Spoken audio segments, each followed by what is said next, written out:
It's just going to be too crowded this year, Emma. Your brother's kids need space to play, and you know how small a lake house is. My mom's text glowed on my phone screen, the familiar mix of exclusion and excuses making my stomach clench. Maybe next summer.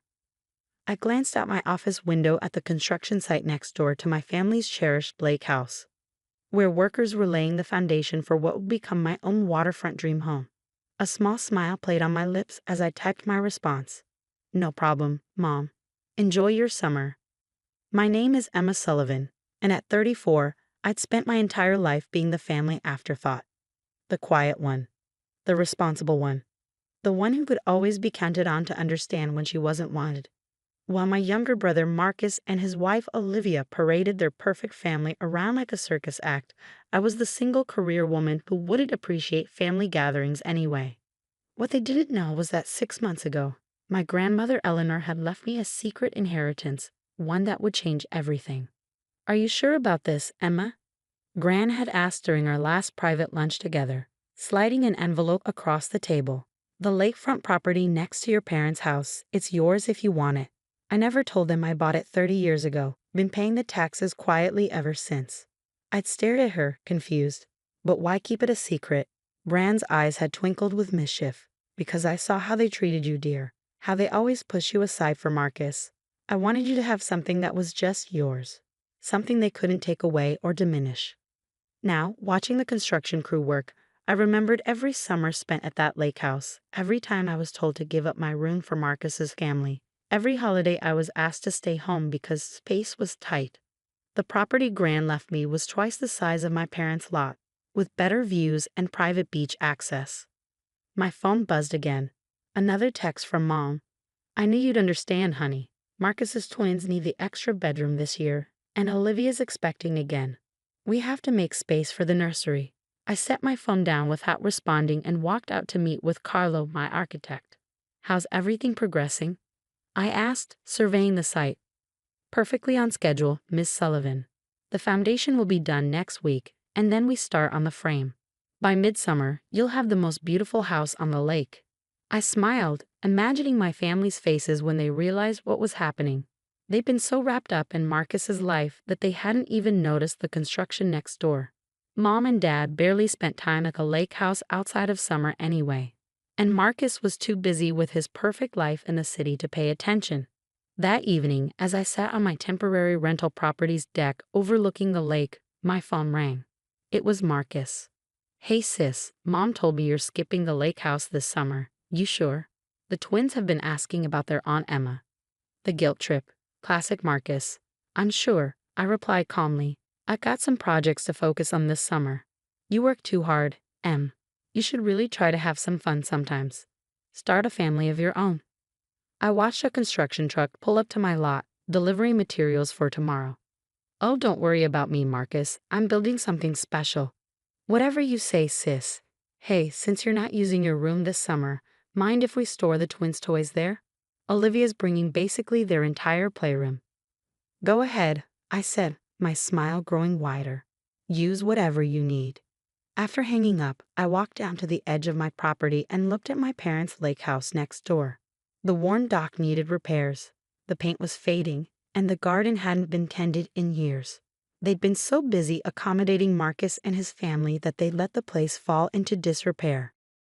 My house would be different, modern but timeless, with huge windows to capture the sunset, a wraparound deck for entertaining, and a private dock that would make their old wooden one look like driftwood. The plans included 5 bedrooms, each with its own bathroom, no more fighting over shower time or being told to wait until Marcus's family was done. As darkness fell over the lake, I thought about Gran and her secret gift. She'd known exactly what I needed. Not just property, but the chance to build something of my own, right next to the place I'd always been told I didn't quite fit. My phone lit up with one final text from Mom. Sent you some pictures of the twins playing in your old room. They're making it their special space. Hope you don't mind I didn't respond. Instead, I opened my laptop and reviewed the plans for my house's great room. With its 20-foot ceiling and wall of windows facing the lake, it would be visible from every window of my parents' house. Sometimes the best response to being excluded is to build something bigger than they could ever imagine. And I was just getting started. 2 months into construction, my dream home was taking shape. The frame was up, the walls were going in, and the massive windows I'd specially ordered were being installed. From my rental's deck, I could hear the occasional gasps and whispers from people walking by, admiring what was quickly becoming the most impressive house on the lake. Surprisingly, my family remained oblivious. Mom sent daily updates about Marcus's twins and Olivia's pregnancy, complete with photos of them making memories in the lake house. In my old room, on my favorite reading spot by the window, at the weathered picnic table where I'd spent countless summers being told to make space for others. Then one sunny afternoon, everything changed. I was meeting with the interior designer when I heard my mother's unmistakable voice floating across the property line. Who would build such an enormous house here? It's completely overshadowing our Emma. I turned to find my mom frozen at the edge of my property, her mouth hanging open as she took in the sight of me standing amid construction plans and material samples. "Hi, Mom," I said calmly. "Beautiful day, isn't it?" "What? What are you doing here?" she stammered, looking between me and the partially completed house. "Building my home," I replied simply. "Gran left me the property." "Your grandmother?" But she never. Mom's face paled as understanding dawned. "She owned this lot. All this time." "For 30 years, I confirmed, watching her process this information. She left it to me in her will, along with enough to build exactly what I wanted." Before Mom could respond, Marcus's wife Olivia appeared, holding hands with the twins. "Patricia, what's taking so—" "Oh my God." Her eyes widened as she took in the scale of my house. "Is this why you didn't come to the lake this summer, Emma?" I nodded, enjoying the way Olivia's perfectly maintained composure slipped just a fraction. The twins, however, had no such restraint. "Aunt Emma, are you building a castle?" Sophie asked, bouncing excitedly. "Can we see inside?" Jake added, already trying to pull away from his mother. "Not yet," I said, smiling at their enthusiasm. "But once it's finished, you'll have to come visit. There's going to be a special game room just for kids." "Emma," Mom cut in, her voice tight. "Could we talk privately?" I excused myself from the interior designer and followed Mom to the edge of the property. She turned to face me, her expression a mix of hurt and confusion. "Why didn't you tell us?" "Would it have mattered?" I asked quietly. "You've spent years telling me there wasn't enough space for me at the lake house. Now I'm making my own space." "That's not fair," she protested. "We never meant to exclude you. It's just that Marcus's family needed the room more." I finished for her. "Needed the attention more. Needed everything more." Mom fell silent, looking back at my house in progress. The great room's cathedral windows were being installed, their massive panes reflecting the afternoon sunlight across the lake. "It's going to be beautiful," she finally said, her voice small. "Yes, it is. 5 bedrooms, each with its own bathroom. A gourmet kitchen. A deck twice the size of yours. Plenty of room for everyone, when I choose to invite them." The emphasis on choose wasn't lost on her. She flinched slightly, then squared her shoulders. "Your father will want to know about this." "I'm sure he will," I replied. "Just like I'm sure Marcus will suddenly find time to visit more often. Amazing how a better house changes everything, isn't it?" As if on cue, my phone buzzed with a text from Marcus. "Mom just told me about your house. Why didn't you say anything? We could have helped." I showed the message to Mom, raising an eyebrow. "See, already starting." She had the grace to look embarrassed. "We've made mistakes, Emma. Big ones, apparently." "Yes, you have," I agreed. "But this isn't about revenge, Mom. This is about me finally having my own place at the lake, one where I don't have to ask permission to exist." The twins had escaped Olivia's grasp and were pressing their faces against the temporary construction barriers, trying to peek inside. Their excitement was genuine, untainted by the family dynamics that had shaped my summers here. "Can we really visit when it's done, Aunt Emma?" Sophie called out. "Of course," I said, watching Mom's face. "There's always room for family who actually want to be here." Mom nodded slowly, understanding the subtle message. She turned to leave, then paused. "Your grandmother, she must have really understood." "She did," I said softly. "She saw everything." As I watched them walk back to the lake house, Mom lost in thought, Olivia herding the reluctant twins, I felt a profound sense of peace. The house wasn't just a building project anymore. It was a statement, a declaration of my worth that no one could ignore. That evening, sitting on my rental's deck, I raised a glass to Gran's memory. "Thank you," I whispered to the sunset, "for giving me the chance to build something bigger than their expectations." My phone buzzed again. Dad this time. "We need to talk about this house situation." I smiled and set the phone aside without responding. The time for talking was over. Now it was time to build. Late August brought the final touches to my lakefront masterpiece. The landscaping was complete, creating a lush, natural barrier between my property and my parents' weathered lake house. My modern dock extended further into the water than theirs, with a covered boat slip and a sun deck that caught the last golden rays of summer. The contrast between the two properties couldn't have been more striking. As my furniture was being delivered, I noticed increased activity next door. Mom was frantically weeding the long-neglected garden, Dad had hired someone to repair their dock, and Marcus had shown up unexpectedly with his family, the first time he'd ever visited the lake house outside of their scheduled summer stay. "Emma," he called out, jogging over to my property line. "The house looks incredible." "Listen, Olivia," and I were thinking. "No," I said simply, not letting him finish. "You don't even know what I was going to say," he protested.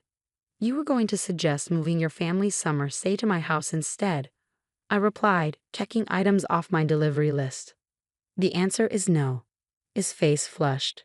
"Come on, Em. The twins would love it, and with the new baby coming." "Marcus," I cut him off, finally looking up. "This isn't your backup lake house. This is my home." He ran a hand through his hair, frustration evident. "Why are you being so difficult? We're family." "Funny how I'm only family when you want something," I observed. Where was this family spirit all those summers I was told to stay away? Before he could respond, Dad appeared behind him. "Everything okay here?" "Perfect," I said, turning back to my clipboard. Marcus was just leaving. That evening, as I arranged furniture in my great room, watching the sunset paint the lake in brilliant oranges and pinks through my wall of windows, Mom appeared at my front door. "Can I come in?" she asked tentatively. I nodded, continuing to adjust a cushion on my oversized sectional. She walked in slowly, taking in the soaring ceilings, the gleaming hardwood floors, the state-of-the-art kitchen visible through the open floor plan. "It's magnificent, Emma," she admitted. "Your grandmother would have loved it." "She helped design it," I replied. Before she passed, we spent hours going over plans. She knew exactly what this meant to me. Mom sank onto one of my bar stools, looking suddenly older.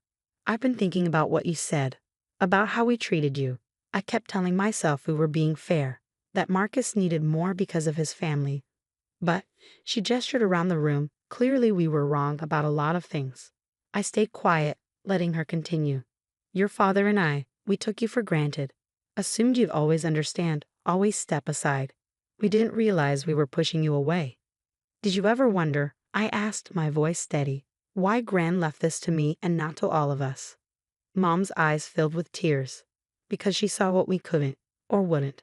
She saw me, Mom. All of me. Not just the convenient parts, not just the pieces that fit into your perfect family picture. She saw how much it hurt every time you chose Marcus, every time you told me to stay away, every time you made me feel like I didn't belong." A sound from the doorway made us both turn. Dad stood there, looking uncomfortable in my grand entryway. "The contractor quoted us $20,000 to update our kitchen," he said, avoiding my eyes. "Said it would help the property value." I almost laughed. Even now, they were competing, trying to keep up. "Dad," I said gently, "this was never about property values. It was about having my own place, where I don't have to apologize for existing." He nodded slowly, finally meeting my gaze.